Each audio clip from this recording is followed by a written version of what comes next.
She cooked his favorite meals every Sunday. She never asked for anything. She gave that boy everything she had. And then she found out he had paid his own father to take her name off the house she'd tended for 47 years. What Mae Eloise Dupree did next, quietly, precisely, with love and without mercy, is the kind of story that reminds you what a woman is truly capable of when she finally decides enough is enough. Before we get started with our heroine's story, I'd like to ask you to leave a comment where you're watching from and share this video with your friends. Thank you for your interest and support. The envelope was not supposed to be on the kitchen counter. Mae Eloise Dupree noticed it, the way you notice things that are out of place in a house you have managed for 47 years. Not immediately, not with alarm, but with the particular low-frequency attention of a woman whose household ran on order, and for whom disorder was never accidental. She noticed it between pouring her first cup of coffee and opening the back door to let in the October morning, which came into the kitchen smelling of cut grass and the last of the season's gardenias from the beds she'd planted along the back fence in 1991. The envelope was from First National Bank of Georgia. It was addressed to her husband, Clarence Dupree. It had been opened. That was the first thing wrong. Clarence kept his mail in his study in the wire basket on the left side of his desk, organized by date. He had done this for 40 years. He did not leave opened mail on the kitchen counter. He especially did not leave opened bank mail on the kitchen counter. Mae picked it up, looked at it, set it back down, picked up her coffee, drank it standing at the counter, looking at the envelope the way you look at something you are not yet ready to look at directly.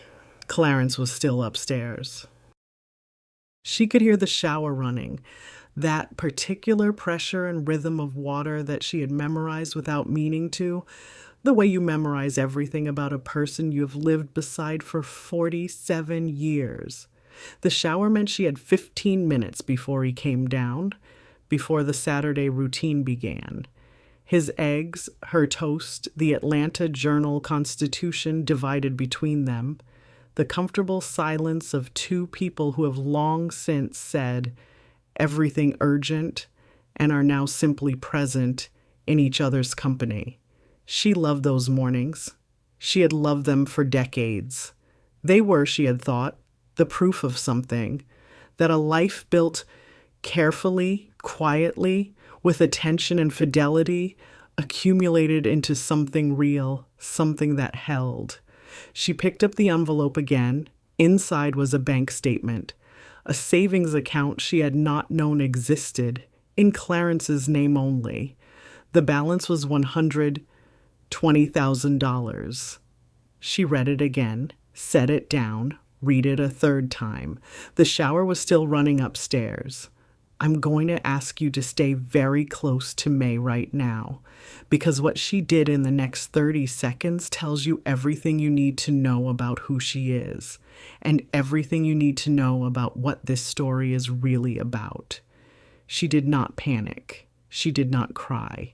She folded the statement carefully, put it back in the envelope, and placed the envelope exactly where she had found it.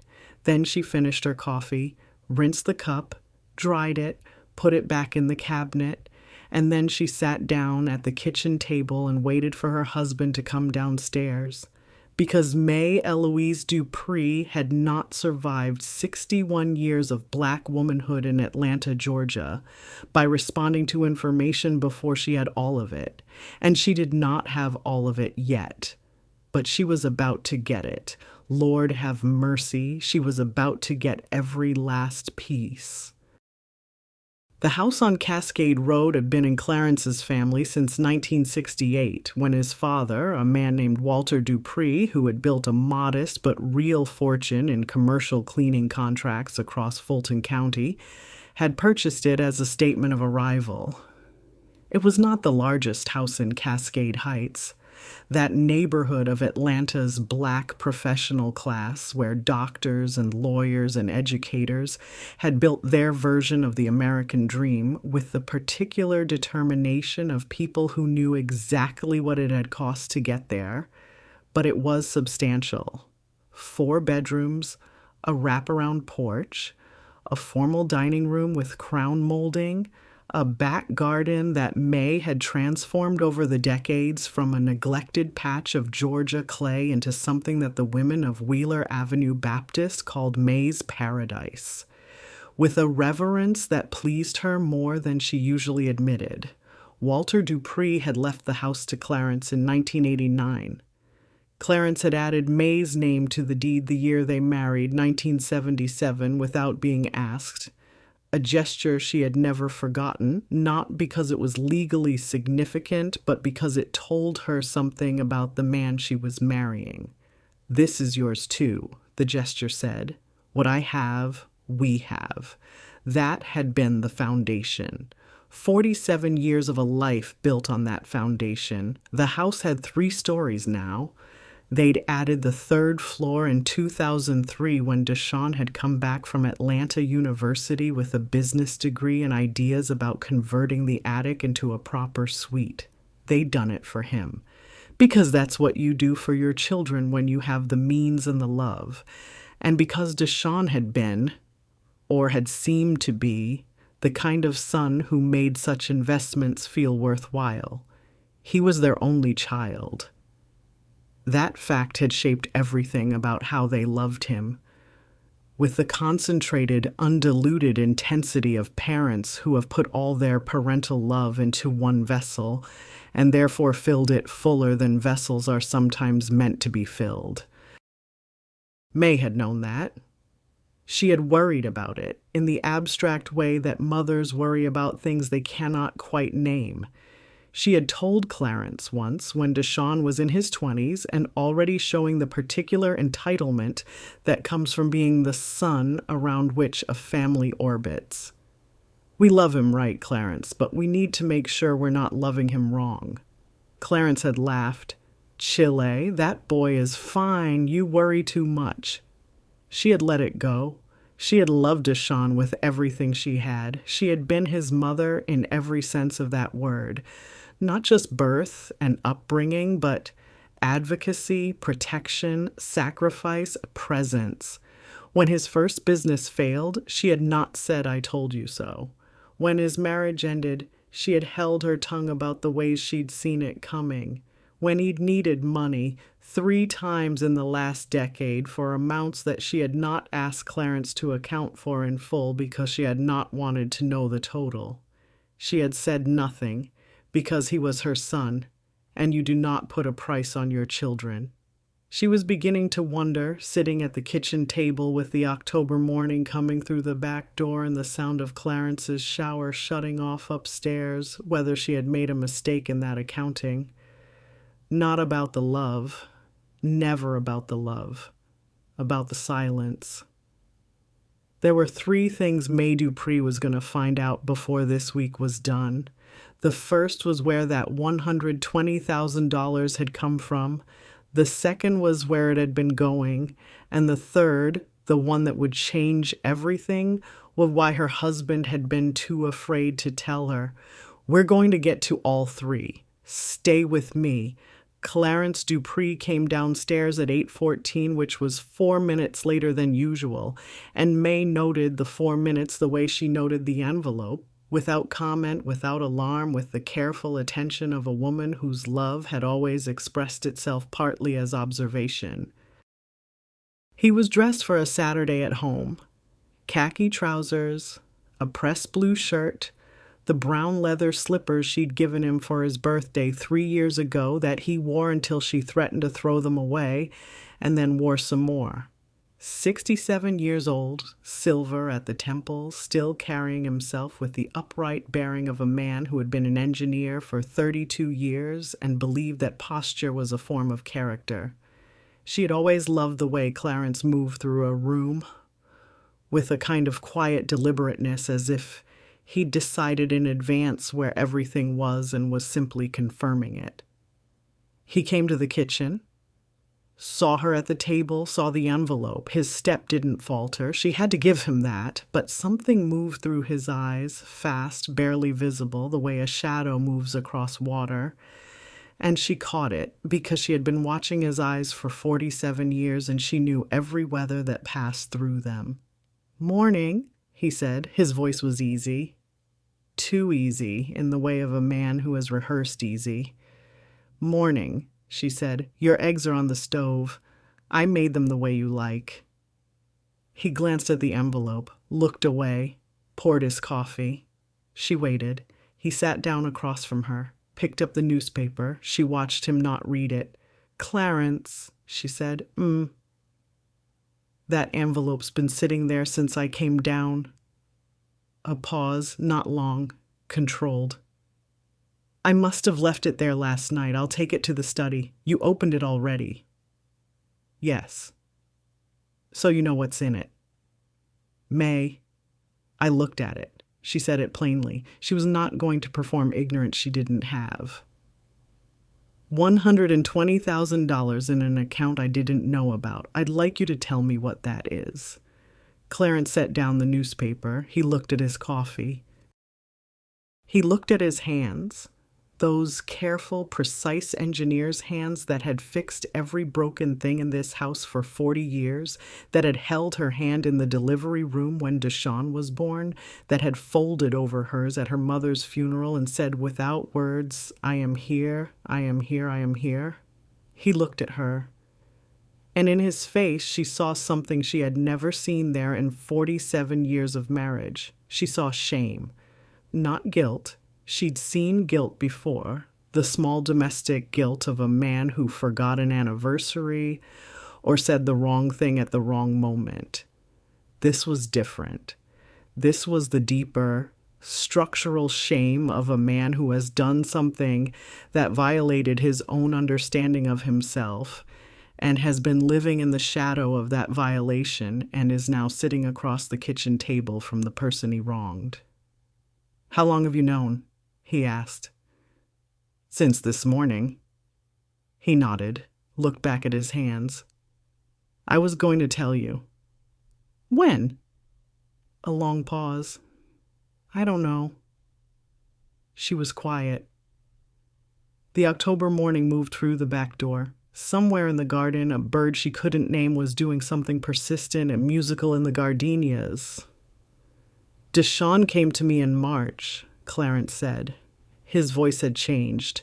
The easy tone was gone, replaced by something slower and more effortful, the voice of a man choosing each word with the care of someone who knows they don't have enough of them to cover what they've done. "He said he needed to talk to me about the estate, about the house. He said—" Clarence stopped.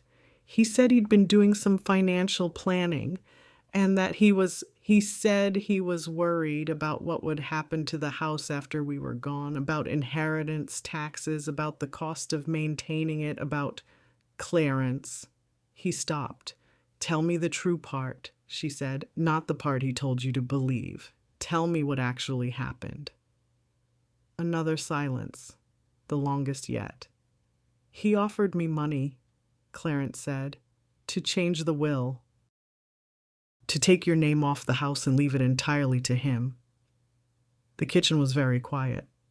He said it was for practical reasons, estate planning. He said if both our names were on it, when I passed, she repeated softly, he said there would be complications, legal complications. He said it would be cleaner if— "And you said yes." Clarence closed his eyes. "You took $120,000 from our son," Mae said, "to take my name off the house." He didn't answer. He didn't need to. Mae looked at her husband. This man she had loved since she was 23 years old. This man who had put her name on the deed without being asked. This man who had held her hand at her mother's funeral and meant every silent word of it. This man who had, in March of this year, sat across from his son in some room she hadn't been in, and made a decision about her life without her for money and had been sleeping in the same bed as her for 7 months without saying a word. She thought, I know who did this. I know exactly who designed this. And the thing about that thought, the thing that surprised her, was that it arrived not with the hot rush of fury she might have expected, but with something colder and more precise. The feeling of a woman who has just located the source of a problem she has been sensing for years without being able to name it. Is the will already changed? She asked. No. He said it quickly. No, I have the money, but I haven't been to the lawyer yet. Why not? He looked at her then, fully. With the face of a man who was, beneath the shame and the cowardice and the catastrophic lapse of judgment, still the person she had married. Because I couldn't, he said. Every time I made the appointment, I couldn't do it. I kept thinking about... His voice broke slightly. I kept thinking about 1977 when I put your name on the deed, what that meant, and I couldn't undo it. Not for $120,000, not for anything.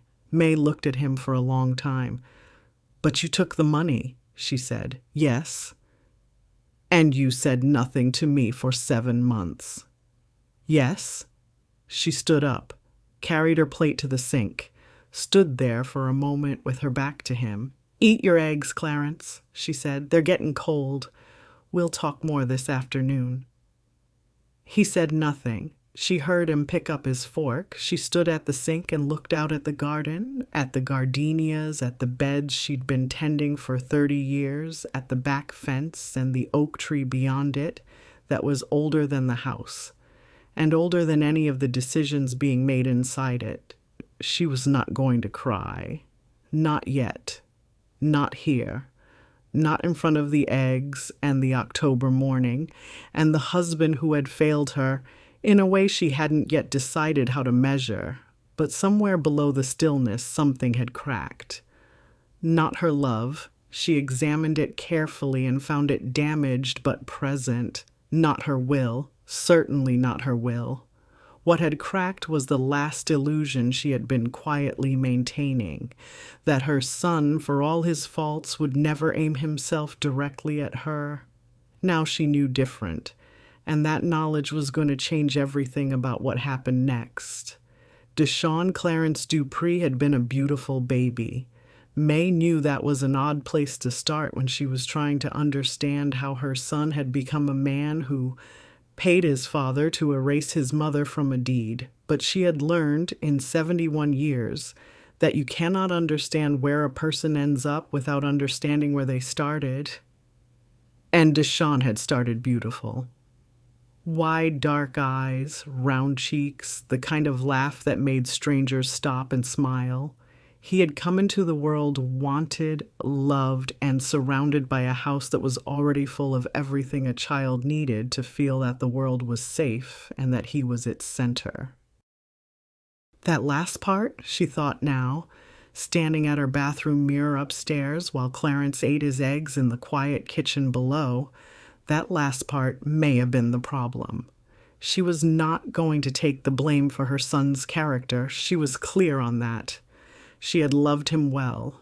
She had also, and this was the honest part, the part she was allowing herself in the privacy of her own reflection, she had also allowed Clarence to love him in a way that had no floor, no bottom, no point where the love said, "This is the limit, and beyond it you are on your own."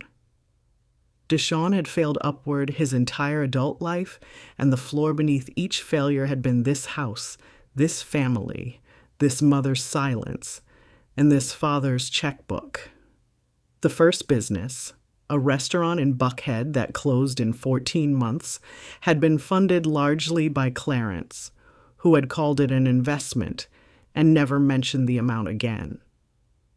The divorce had been ugly and expensive, and Mae had watched Clarence write checks that she had not asked about because she had told herself it was not her business, that it was between a father and his son, that sometimes the most loving thing a mother could do was stay out of it.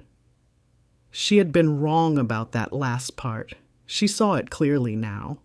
Deshawn was 44 years old. He had a condo in Buckhead, a second business that seemed to generate more meetings than revenue, and a habit of appearing at Sunday dinner with the particular energy of a man who is calculating something.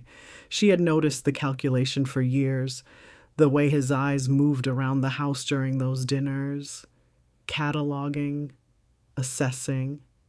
She had told herself she was being uncharitable, that she was projecting, that you could not look at your own child across a Sunday dinner table and believe that what he was doing was inventory.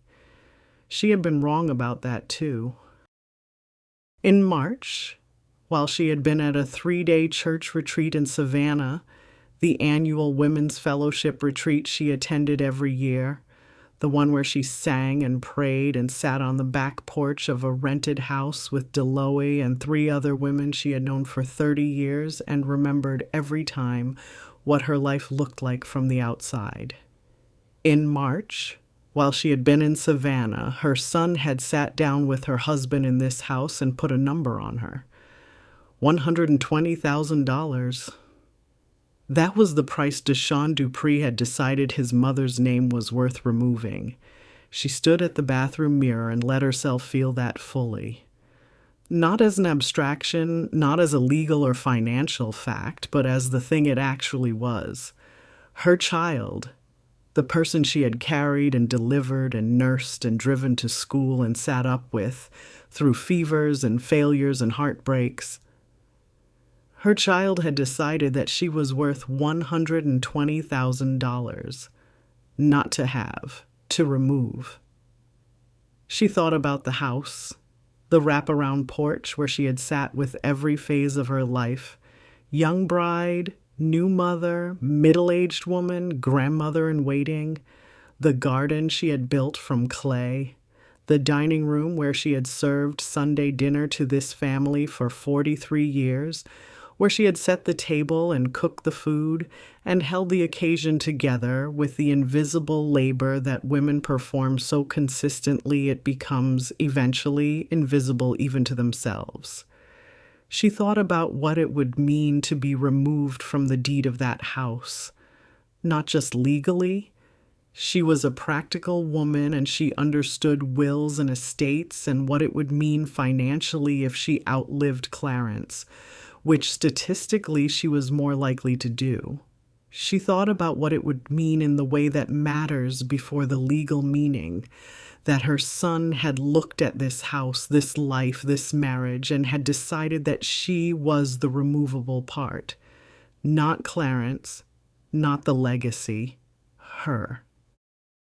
The bird in the garden was still at it, persistent, musical, entirely unaware that anything in the house above it had changed. Mae washed her face, dried it carefully, put on her earrings, the gold ones Clarence had given her for their 40th anniversary, because she was not going to stop wearing her own jewelry because her son had done a terrible thing. She had decisions to make.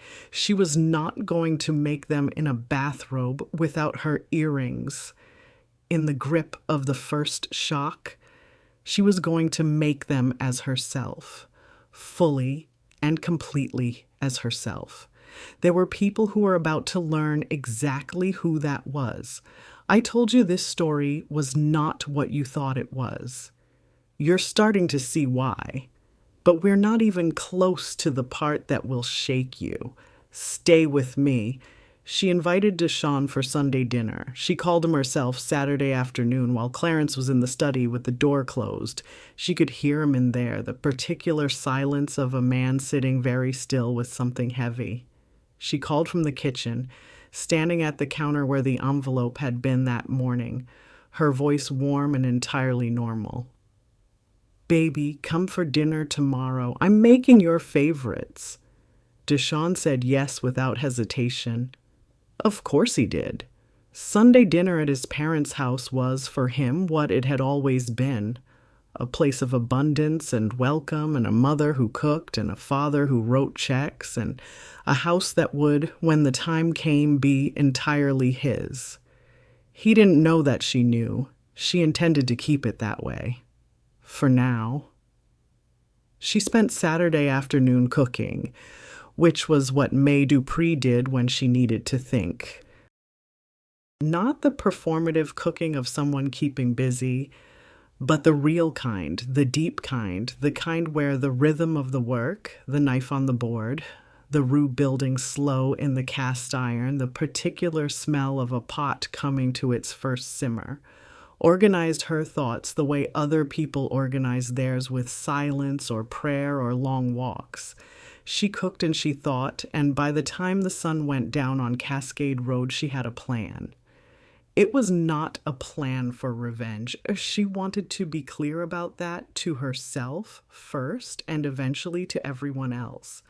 She had spent 71 years watching women in her community, in her church, in her own family, organize their pain into revenge and spend the rest of their lives maintaining it, and she had made a private vow in her 30s that she would not do that. Revenge required keeping the wound open. She preferred to close wounds, carefully, on her own terms, after making sure that what needed to be known was known. Her plan was simpler than revenge, and more permanent. She told Clarence about it Saturday night in their bedroom after the house had gone quiet. He sat on the edge of the bed with his hands between his knees, listening, and she sat in the armchair by the window. She had not been able to get into the bed yet. Not yet. The bed felt like it belonged to a different Saturday. And she told him what she was going to do. When she finished, he was quiet for a long time. "Mae," he said finally, "I'm sorry. I need you to know." "I know," she said. "We'll get to you and me, but first we're going to get to this." He nodded. He was not a foolish man. He understood that he had forfeited the right to be at the center of her attention right now. "Will you help me?" she asked. He looked up at her. In his eyes, the shame still there, but behind it, something older and more reliable. The man who had put her name on the deed without being asked. "Yes," he said. "Whatever you need." Sunday dinner on Cascade Road began at 2:00. Mae had made oxtails with gravy, collard greens with smoked turkey, cornbread from her mother's recipe, sweet potato pie that had been cooling since morning. The dining room table was set the way she always set it for family dinner. Her good china, the tablecloth her mother-in-law had given her, the crystal glasses that came out only for occasions. Deshawn arrived at 1:55, which meant he had also inherited his father's punctuality, though on him it read differently, less like reliability, more like eagerness. He was dressed well, as always. A dark blazer over a white shirt, good shoes, the particular put-togetherness of a man who understood that appearance was a form of argument. He kissed Mae's cheek in the kitchen, clapped his father on the shoulder, helped himself to a piece of cornbread before it reached the table, which he'd been doing since he was 8 years old and which Mae had always let pass. She watched him settle into his chair at the table, the chair that had been his since childhood, to her left, across from Clarence, watched him look around the dining room with those cataloging eyes that she'd been watching for years and had finally allowed herself to name for what they were. "Smells incredible, Mama," he said. "You outdid yourself." "I always do," she said and sat down. Grace was Clarence's, as it always was. His voice was steady. She gave him that. He had spent Saturday night in the guest room, not because she had asked him to, but because he had the sense to understand that was what was needed. And he had come to Sunday dinner straight-backed and clear-eyed and said grace over his wife's table with the voice of a man who understood that whatever he had to answer for, he was going to answer for it standing up. The first part of dinner was ordinary. Deshawn talked about a potential deal he was working on. Something about a commercial real estate partnership in Sandy Springs, the details of which shifted slightly every time he described it, which was a pattern Mae had learned to notice. He asked about the church retreat, asked about the Hendersons down the street, ate 3 helpings of oxtail. Mae watched him. She was patient. She had always been patient. She had the patience of a woman who has cooked a meal for 3 hours and knows exactly how the flavors are going to develop and is not going to rush any of it. It was over the sweet potato pie that she opened the envelope, not the bank envelope, a different one. A legal envelope, cream-colored from the offices of Franklin and Cole, attorneys at law, which she had called from the kitchen on Saturday afternoon while the roux was building. She set it on the table next to her pie plate. Deshawn looked at it. Something moved in his eyes. "What's that?" he said, carefully casual, too carefully. "Something I needed to take care of," Mae said. She poured herself more sweet tea. "Deshawn, I want to ask you something, and I want you to answer me honestly. Can you do that?" He looked at his father. Clarence was looking at his pie. "Of course, Mama," Deshawn said. Mae folded her hands on the table. She looked at her son. This man she had loved since before he was born, this child of her body and her life, this person she had sacrificed for and defended and believed in through more evidence to the contrary than most mothers ever accumulate. She looked at him with love. That was the important part. She looked at him with complete, unflinching, clear-eyed love and asked him the question. "Baby," she said, "why did you pay your father to take my name off this house?" The dining room went absolutely silent. Deshawn's fork was halfway to his mouth. He set it down. His jaw worked once. He looked at Clarence, looked back at her. And in the pause before he spoke, in that small, suspended moment between the question and whatever he was going to say next, Mae saw it. Not guilt, not shame, not even surprise, really. Calculation. Even now caught, at his mother's Sunday dinner table with the legal envelope and the sweet potato pie and 47 years of her life surrounding him, her son was calculating. And that, Mae thought, is the saddest thing I have ever seen at this table. But we are nowhere near the end of this story. What happens next? What that legal envelope contains and what Deshawn does when he finally understands he has lost? That is what this whole meal has been building toward. She had expected that. Denial was his default response to accountability. She had watched it operate since he was a teenager, the smooth, reflexive pivot away from the thing being named toward a reframing of the question.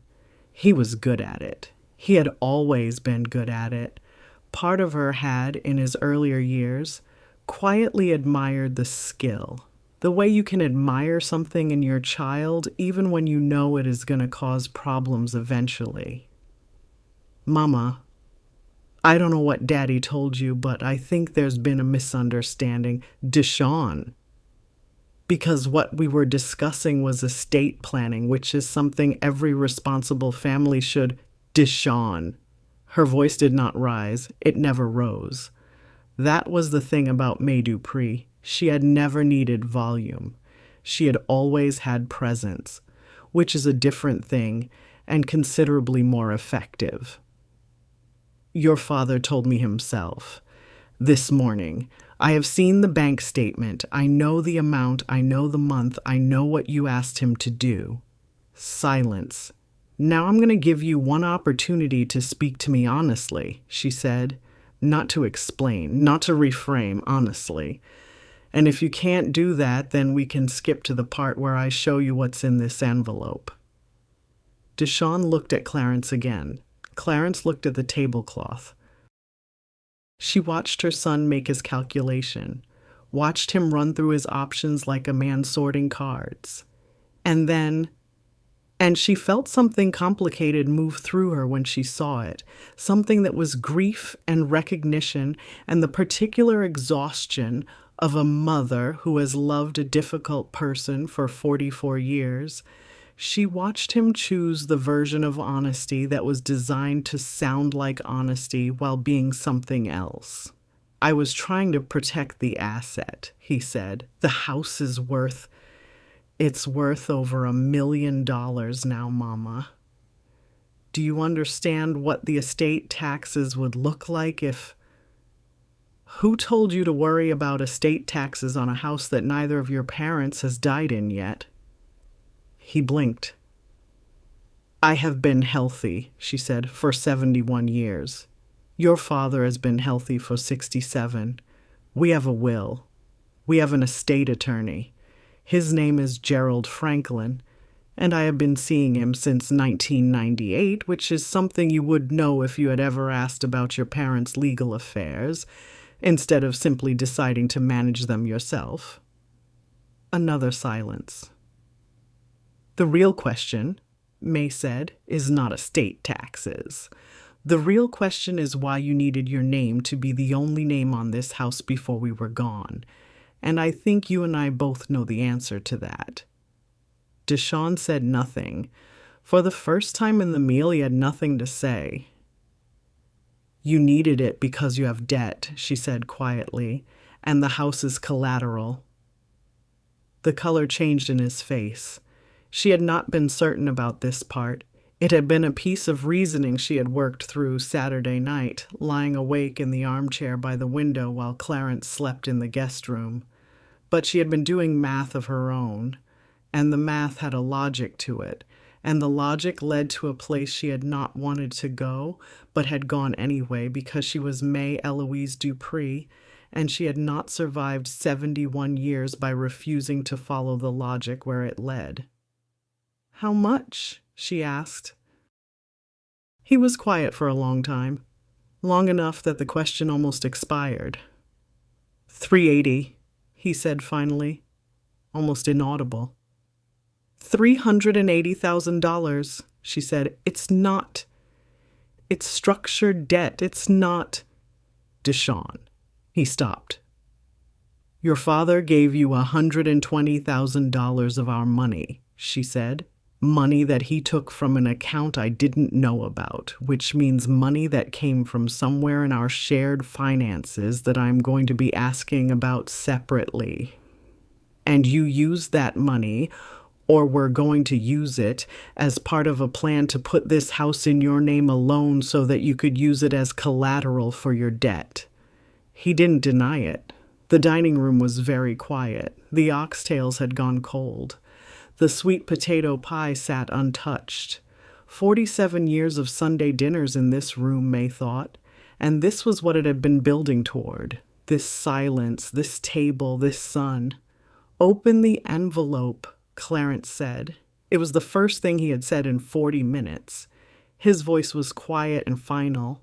Mae picked up the legal envelope, removed the documents inside, slid them across the table to Deshawn. He looked at them, read the first page, looked up at her. "What is this?" "That," Mae said, "is an updated will, signed Friday afternoon, Gerald Franklin's office." She had called Gerald Franklin on Saturday. He had seen her Monday morning. She had moved her story forward slightly in the telling because the documents were real and their content was what mattered. What mattered was what they said. "The house," she continued, "is now in a family trust. Your father and I are co-trustees for life. After we are both gone, the house goes to the trust's beneficiaries, which include you, Deshawn, and also include the Wheeler Avenue Baptist Church Building Fund, the Texas Southern University Scholarship Endowment in my mother's name, and the Cascade Heights Community Garden Association, which your grandmother helped found in 1974. Deshawn stared at her. You cannot use a house held in trust as personal debt collateral, she said. Gerald confirmed that. The house is protected from creditors, from bad decisions, and from anyone who might try to acquire it before the people who built it are finished living in it. There were three things that legal envelope had ended.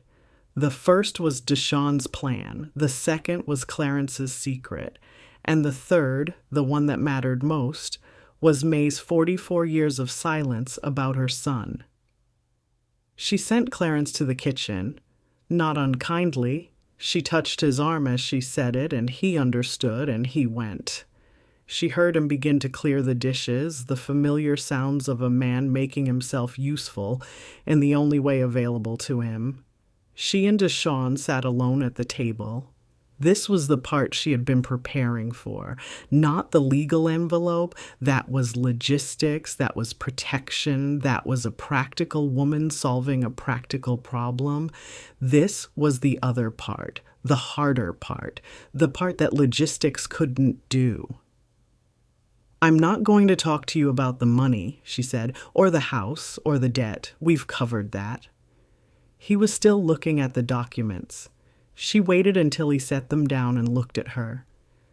I'm going to talk to you about something else, she said, and I need you to listen. Not to respond, not to explain, just listen. He nodded. She wasn't sure he could do it. But she was going to proceed as if he could, because she had decided that she was going to speak this truth into the air of this room, regardless of whether it landed. Because some things need to be said for the person saying them, not for the person receiving them. I have loved you since before you were born, she said.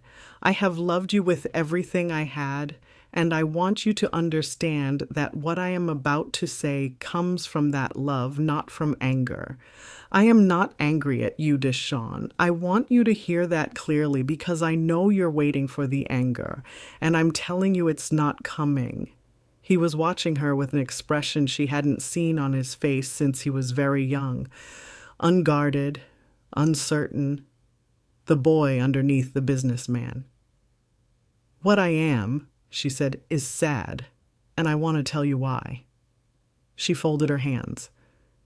I have watched you for 44 years choose the shortcut over the long road. I watched it when you were a boy, and I told myself it was a phase.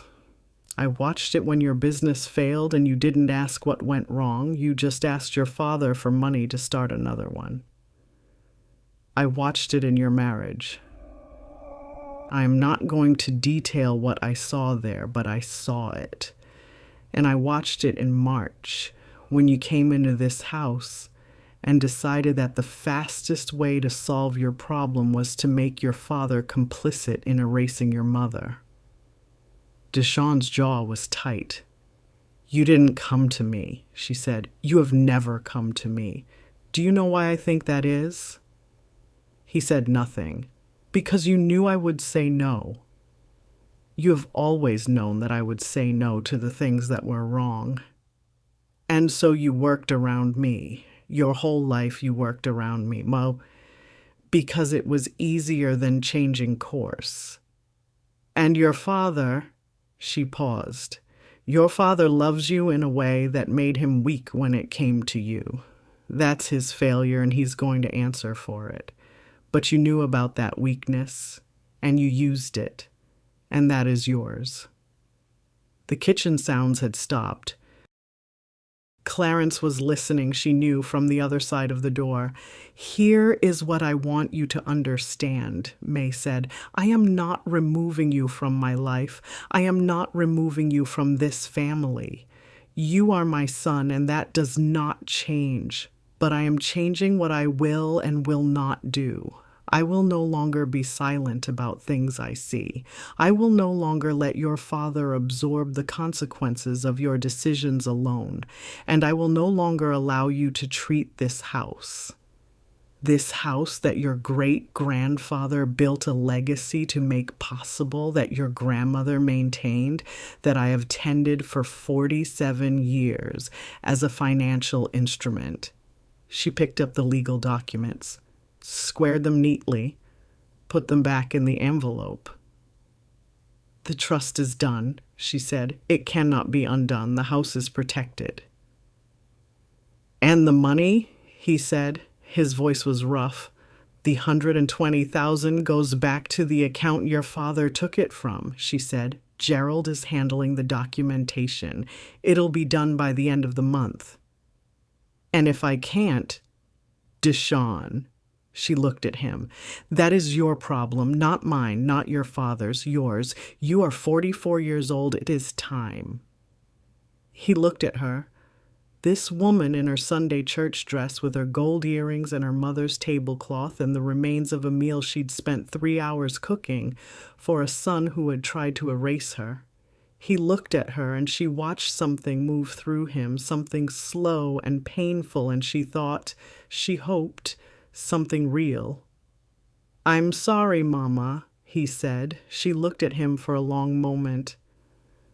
"I know you are," she said. "I believe that. But baby, sorry is where you start, not where you stop." She found him in the kitchen.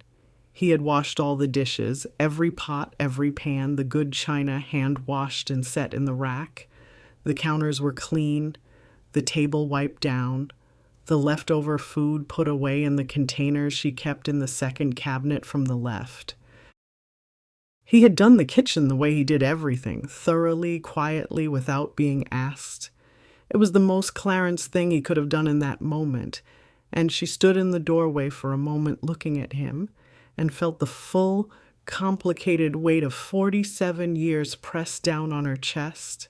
He was standing at the sink, back to her, looking out the window at the garden. His shoulders were set. His posture was upright. He was braced, she could see, for whatever came next.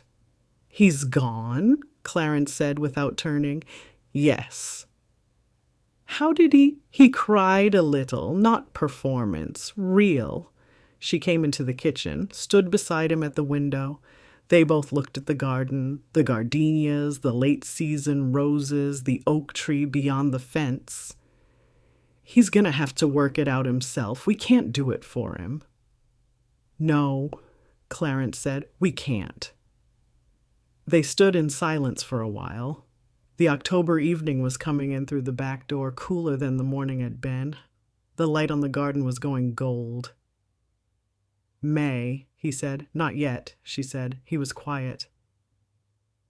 "I'm going to need some time," she said, "not to decide whether I stay. I'm staying. This is my house and you are my husband and I'm not going anywhere. But I need time to put it somewhere. What you did, I need to find the right place for it."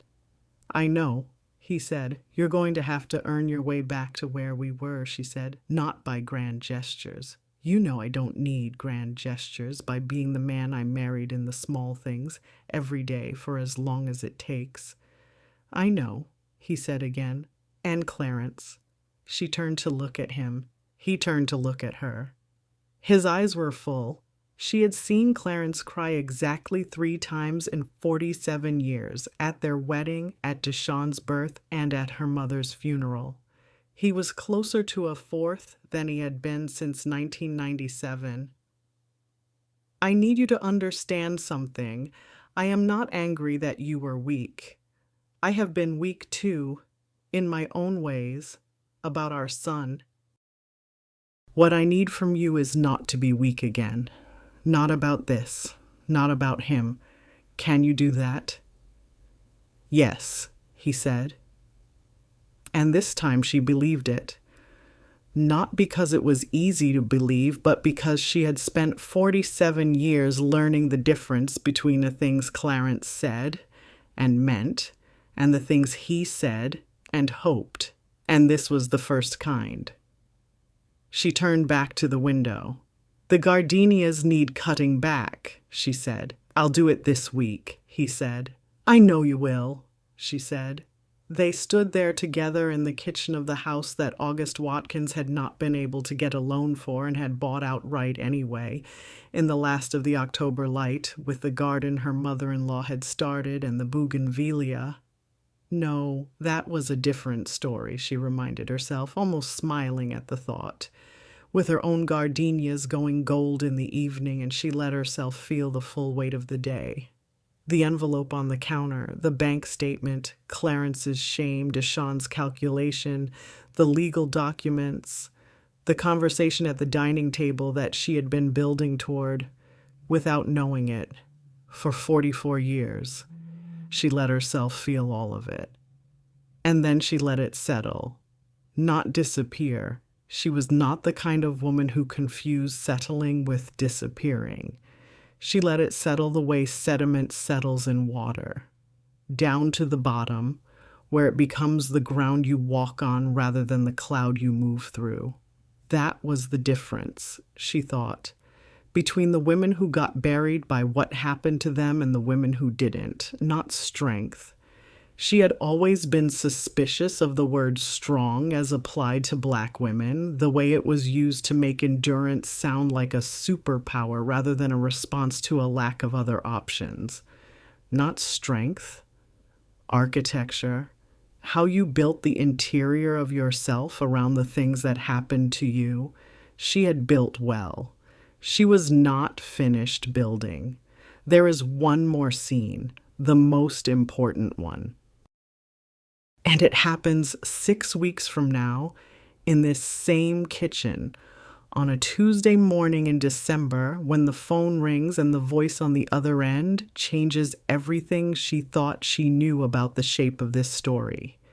You didn't think we were done. I know you didn't. 6 weeks later, on a Tuesday morning in December, the phone rang at 7:42.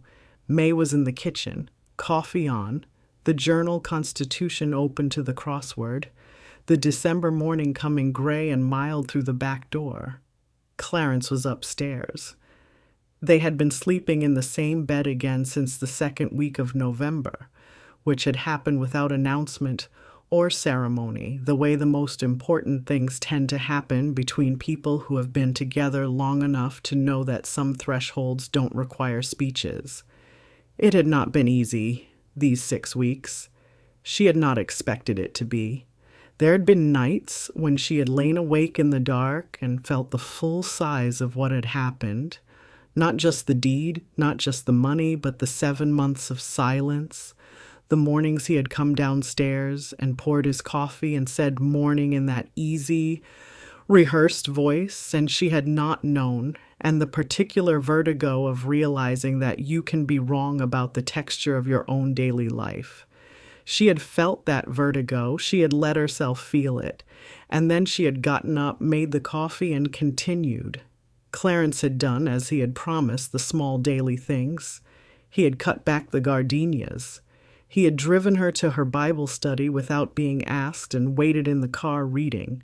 He had sat beside her in their pew at Wheeler Avenue on 3 consecutive Sundays and sung the hymns with her in the way he had not done in years, his deep voice beside hers.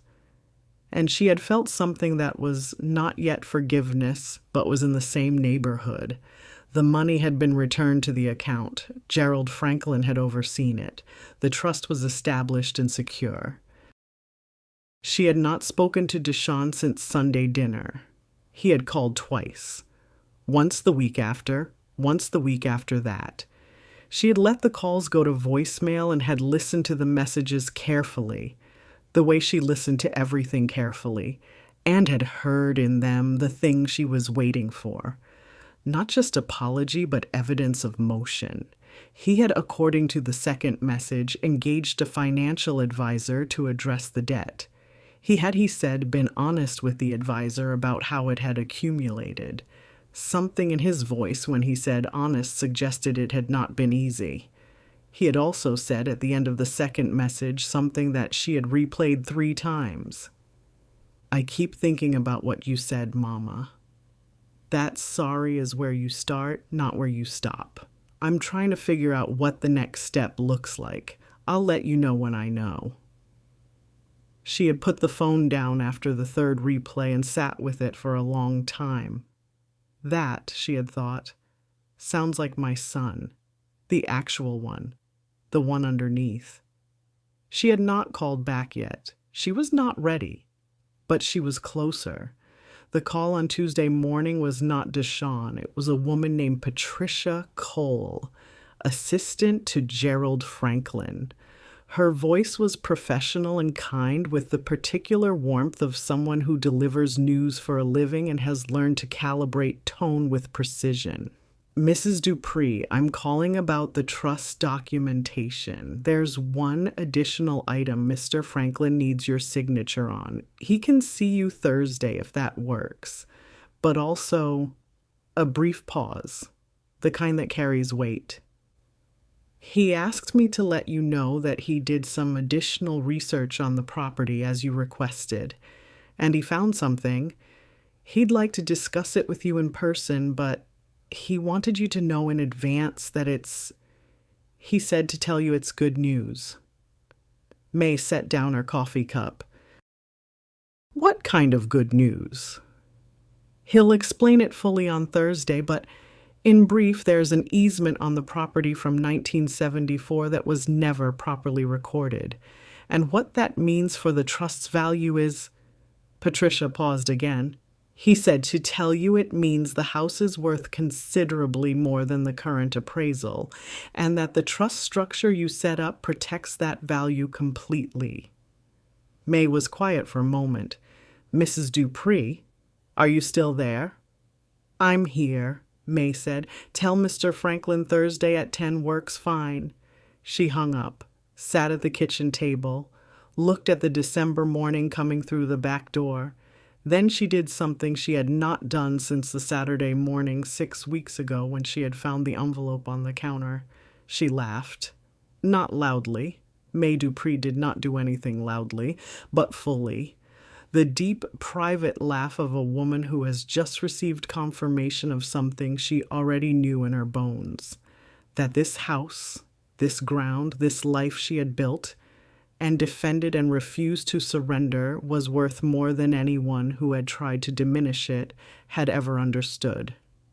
Clarence, she called upstairs. Come down when you're ready. I have something to tell you. She poured a second cup of coffee, set it at his place. Gerald Franklin had been Mae Dupree's estate attorney since 1998, which meant he had known her for 27 years, which meant he had long since stopped being surprised by her, or had thought he had until she walked into his office on Thursday morning and he remembered again that Mae Eloise Dupree had a particular gift for making the people around her feel that they were only now seeing her clearly, when in fact she had been clear the entire time and they had been adjusting their focus. She came alone. She had offered Clarence the option of coming and he had said, "Is this something you want me there for or something you want to do yourself?"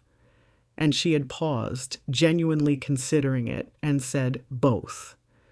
And he had said, "Then I'll come." He sat beside her in the 2 chairs across from Gerald's desk, which was a substantial piece of furniture in a substantial office on Peachtree Street that smelled of old wood and the particular institutional confidence of a place where serious things were seriously handled. Gerald himself was 62. Compact, precise in the way of people who work with documents and understand that imprecision in language has consequences. He had represented Mae's mother before her, and he had, over the years, developed for Mae Dupree the particular professional respect that is distinct from admiration, more durable, more specific, rooted in the observation of someone under pressure. He opened the folder on his desk. I'll start with the easement, he said, and then I want to talk about what it means for the trust, and then he glanced at Clarence briefly. There's a third thing, which is what I really asked you to come in for. Mae folded her hands. So go ahead, Gerald. The easement story began in 1974, which was the year Cascade Heights had been the subject of a proposed commercial development corridor. A plan backed by a consortium of developers to run a commercial access road through the south end of the neighborhood. The plan had been fought by the community and ultimately defeated, but In the course of the legal battle, several properties along the proposed corridor had been granted historical preservation easements by the city of Atlanta. Legal designations that restricted commercial development and, importantly, carried property tax implications and preservation value that accumulated over time. Walter Dupree, Clarence's father, the man who had bought the house in 1968, had been one of the homeowners who applied for and received the easement in 1974. It had been properly granted, but had never been correctly registered in the Fulton County property records, due to a clerical error in the recording office that had gone uncorrected for 50 years. Gerald had found it while conducting the comprehensive title search Mae had requested as part of the trust setup. "The easement is valid," Gerald said. "The city confirmed it last week. We are in the process of correcting the recording. Once it's properly registered, it triggers preservation status for the property, which changes the tax structure, limits certain development pressures, and more importantly for our purposes, adds a formal historic designation to the deed." Mae was listening carefully. "And the value?" "Current appraisal had the property at $1.1 million, Gerald said. "With the historic preservation designation and the corrected easement, we're looking at a revised appraisal of between 1.6 and 1.8 million. Conservatively." Clarence made a sound beside her, quiet, involuntary. "The trust," Gerald continued, "protects that entire value. The structure you approved is specifically designed to prevent the kind of debt collateral use that was apparently being contemplated." He said it professionally, without editorial comment. She appreciated that about him.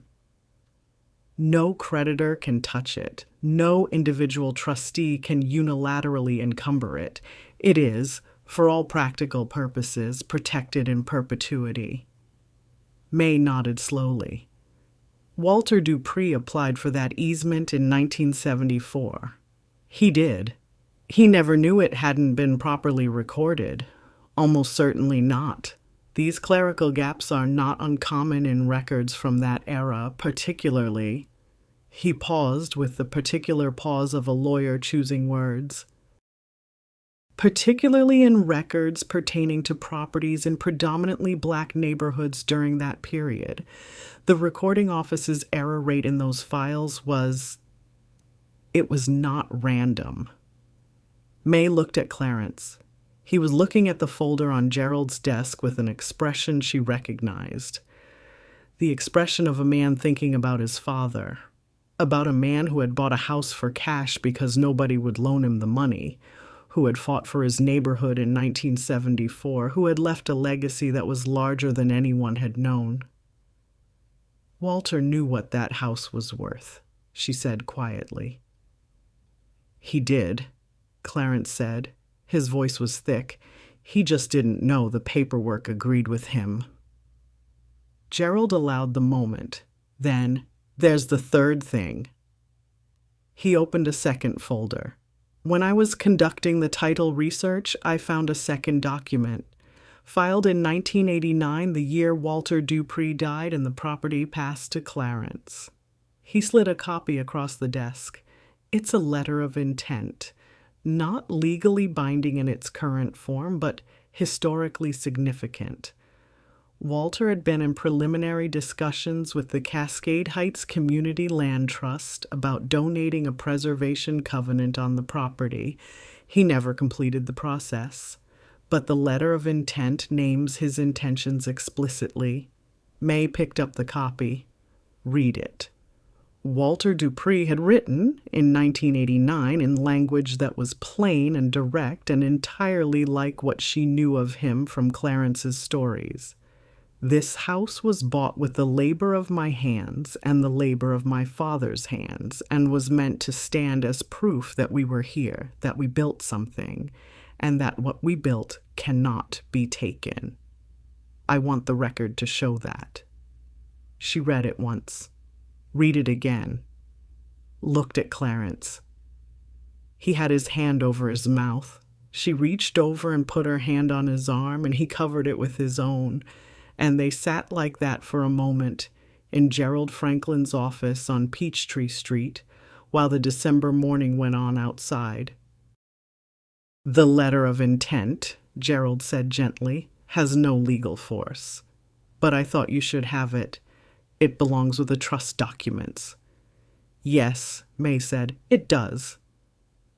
She looked at the letter one more time, at Walter Dupree's handwriting, careful, deliberate, the handwriting of a man who wrote with intention. "What we built cannot be taken." She folded the letter, put it in her purse.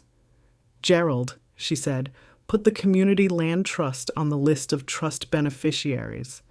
Behind the family, behind the church, behind the scholarship, but on the list." Gerald made a note. "Walter would have wanted that," he said. "Yes," Mae said, "he would." She called Deshawn from the car. Clarence was driving. She had asked him to, not because she couldn't, but because she wanted her hands free and her attention fully on the call, and because asking Clarence to drive was, in the small calculus of their rebuilding, a form of trust she was practicing consciously. He answered on the second ring, "Mama." His voice had the particular quality of a man who has been waiting for a call and has rehearsed his tone for it. But underneath the rehearsal, she could hear something else, something more honest, the rawness of a person who has spent 6 weeks alone with himself and has not entirely enjoyed the company. "How are you?" she said, a pause. "I'm working on it," he said. "The financial advisor. We've restructured most of it. It's going to take time, but it's moving." "Good," she said. "That's good, Deshawn." "Mama, Let me go first," she said. "I just came from Gerald Franklin's office." She told him about the easement, about the revised appraisal, about Walter Dupree's letter from 1989 and what it said. She told it plainly, without editorial, the way she told every important thing, letting the facts carry their own weight. When she finished, there was silence on the line. 1.6 to 1.8, he said finally. "Conservatively," she said, another silence. She let it exist. "Daddy's grandfather bought that house for cash," Deshawn said. Not a question. A man hearing something he had always been told and suddenly hearing it differently. "He did," she said, "because nobody would give him a loan. And he built something that is now worth nearly $2 million, properly recorded for the first time in 50 years, held in a trust that protects it completely." She paused. "Your great-great-grandfather built something that cannot be taken, Deshawn. That's what we're the stewards of. That's what this family has always been the stewards of." She heard him exhale. Long, slow, the exhalation of a man releasing something. He stopped. "I almost let it go for—" "I know," she said. "Mama, I don't have words for—" "Then don't use them yet," she said. "Words without action are just noise. You know that now.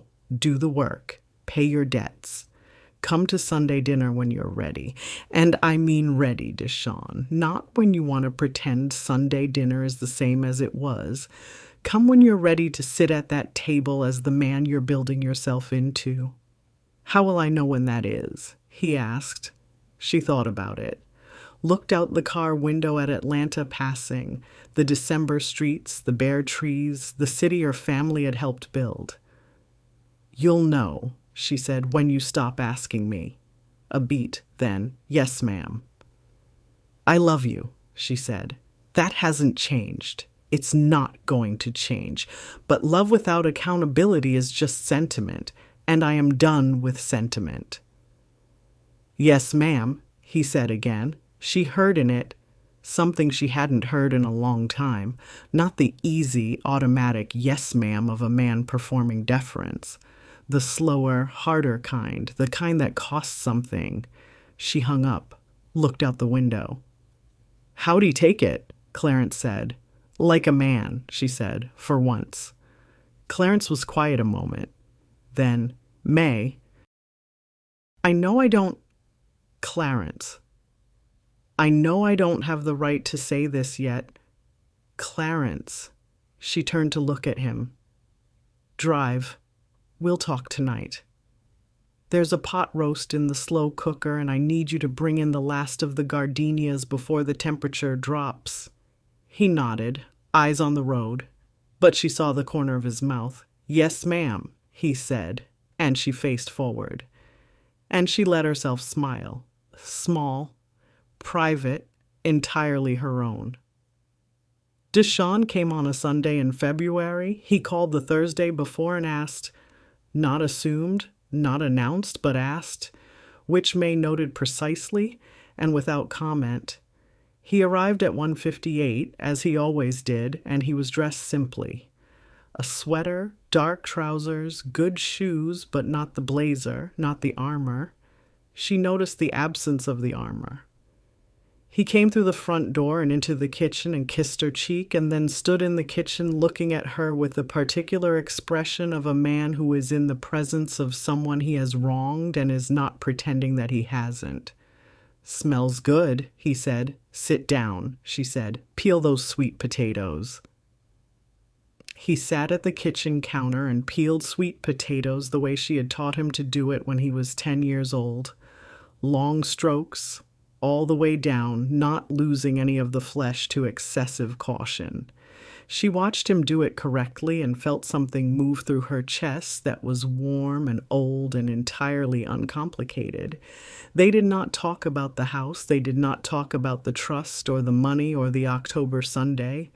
They talked about his financial plan briefly and practically because Mae was a practical woman and it needed to be said that things were moving. They talked about Wheeler Avenue's new choir director and about the Hendersons down the street who were finally fixing their roof. They talked about Clarence's brother coming up from Savannah for Christmas, which had passed and had been, Clarence said from the living room, where he could hear them. Fine, considering. "Considering what?" Deshawn asked. "Considering everything," Clarence said, and came into the kitchen and shook his son's hand, and there was in that handshake something that was not yet what it had been, but was, clearly in the process of becoming something real. Mae watched them from the stove and felt the full weight of the day, not this day only, but the accumulation of days that had built to it. The October morning with the envelope, the Sunday dinner with the legal documents, Gerald Franklin's office, and Walter Dupree's letter, the car ride home with Clarence, and the pot roast in the slow cooker. She thought about the house, about August Watkins saving for 11 years because no one would give him a loan, about Walter Dupree writing in 1989 that what he had built could not be taken, about the easement that had been waiting in an uncorrected record for 50 years, patient as ground, holding its value in the dark. She thought about her own name on the deed, put there in 1977 by a man who had understood without being told that a house is not a house unless it belongs to both the people who live in it. She thought about her son peeling sweet potatoes at the kitchen counter. Families, she thought, are not made in the grand moments. They are made in the choosing, over and over in the ordinary days, to show up and do the work and stay. She had chosen. She was still choosing. Every day was a choice. That was the answer to the question she had not known she was carrying until the morning the envelope appeared on her counter. What was she worth? What was this life, this house, this name on the deed worth? Everything. It had always been worth everything. It had just taken a man's worst decision to make sure everyone who needed to know it knew it. After dinner, the three of them sat on the wraparound porch in the February mild. The gardenias were bare. She had cut them back herself in December, which was the right time, but their structure was visible, the architecture of what would bloom again in spring. The neighborhood was quiet, the late afternoon settling into early evening, the streetlights coming on one by one down Cascade Road. Deshaun sat on the porch steps, the way he had always sat as a boy, not in the chairs, but on the steps, with his elbows on his knees, looking out at the street. For a moment, in the fading light, he looked exactly like the 10-year-old who had sat in those same steps and watched the neighborhood go by with wide, curious eyes before the world had taught him that curiosity was less useful than calculation. She watched him and hoped.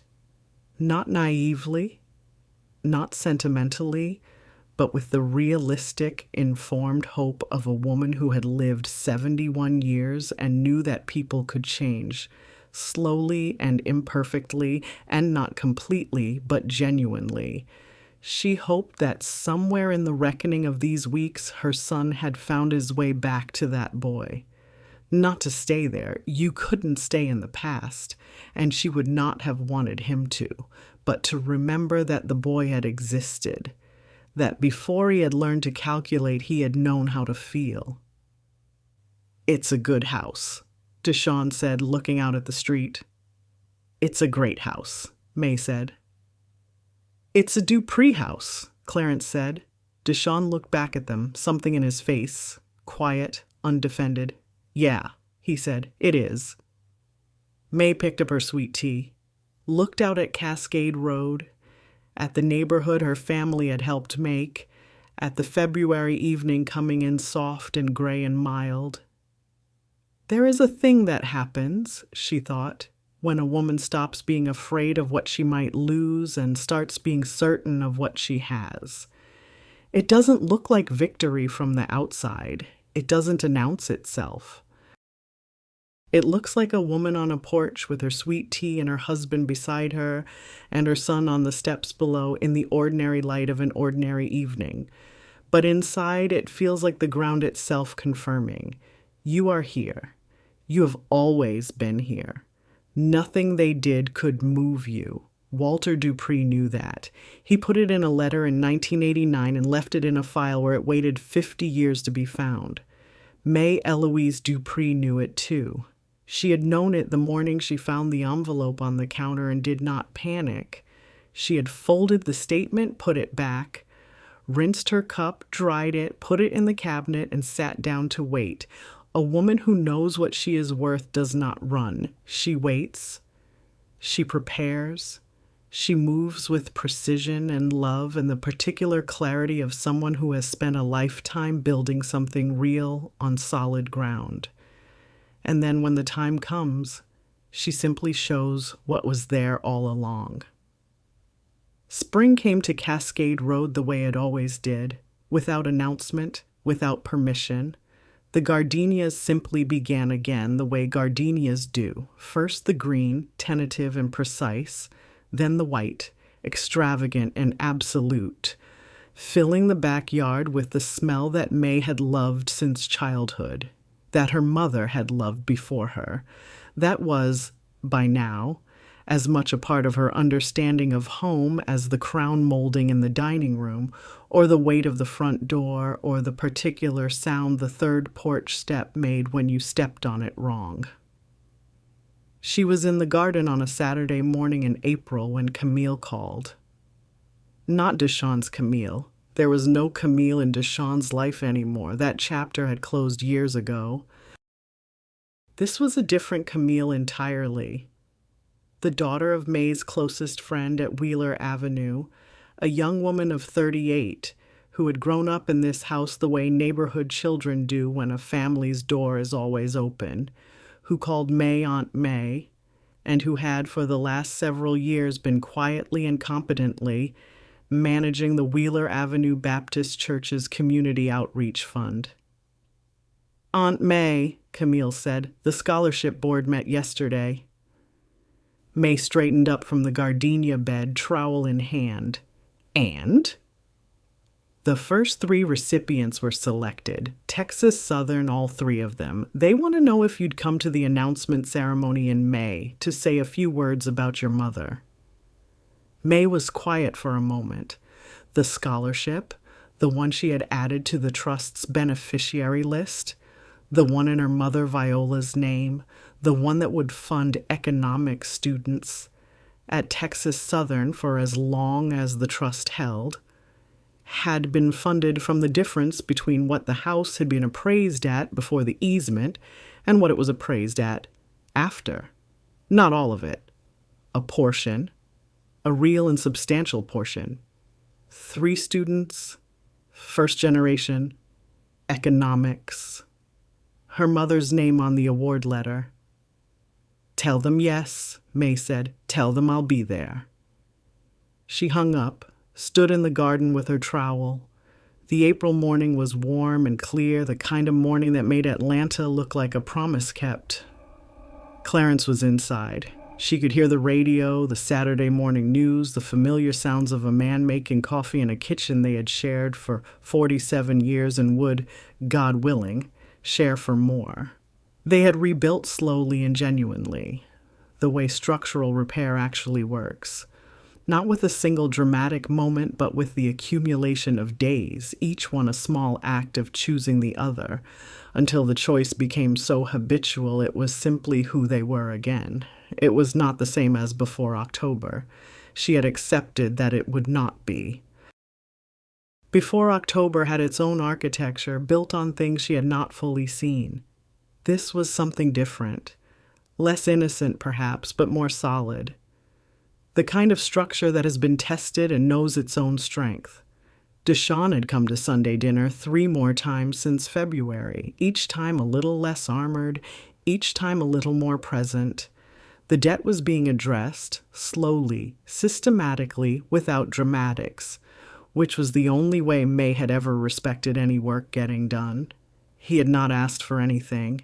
She had not offered anything beyond what she had always offered.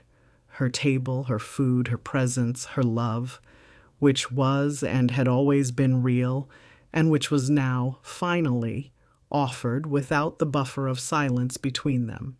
She had heard from Gerald Franklin that Deshawn had retained his own estate attorney and had begun putting his own financial affairs in order, that he had, on his own initiative, requested a copy of Walter Dupree's 1989 letter, that he kept it, according to Clarence, who had heard it from Deshawn himself, on his desk. She did not know what he did with it there. That was his business. But she was glad of it. She put down the trowel, walked to the back of the garden to the fence where the oak tree stood, older than the house, older than any decision any of them had ever made. She put her hand on the bark the way she sometimes did, feeling the texture of something that had been there before her and would be there after. Walter Dupree had stood in this yard. His father before him had stood on this ground. And she had stood here, Mae Eloise Dupree, for 47 years, tending the garden and holding the house and loving the difficult, beautiful, imperfect family that the house contained. She thought about the envelope on the counter, about the bank statement, about the number $120,000 and what it had been intended to purchase. And she thought, you cannot buy out a woman who knows what she is worth. You cannot remove from a deed the name of a woman who understands that the deed is only the paper version of something that was already hers. You cannot erase a life with a check. What you can do, what Deshawn's terrible decision had accidentally done, was force everything into the light. The easement, Walter's letter, Clarence's weakness and Clarence's love and the difference between them, Mae's own silence, which had protected her son past the point where protection served him, all of it, into the light, and in the light it turned out things were worth more than anyone had known. She walked back to the gardenias, picked up her trowel, got back to work. Behind her, from inside the house, she heard Clarence call her name, not with urgency, just the ordinary call of a man wanting to know if she wanted coffee. "Bring it out," she called back. "I'll be here." She was always here. She would always be here. That was the whole story. That was the entire point. The house on Cascade Road still stands. Mae Eloise Dupree's name is on the deed, in the trust, in the scholarship endowment, on Walter Dupree's letter filed correctly at last in the Fulton County records. The gardenias bloom every April. The oak tree does what oak trees do. And on Saturday mornings, if you pass slowly enough on Cascade Road, you might see a woman in the back garden, silver hair, dark brown skin, a trowel in her hand, tending what she built, on ground that was paid for in full by people who knew exactly what they were leaving behind. They could not be taken. They never could.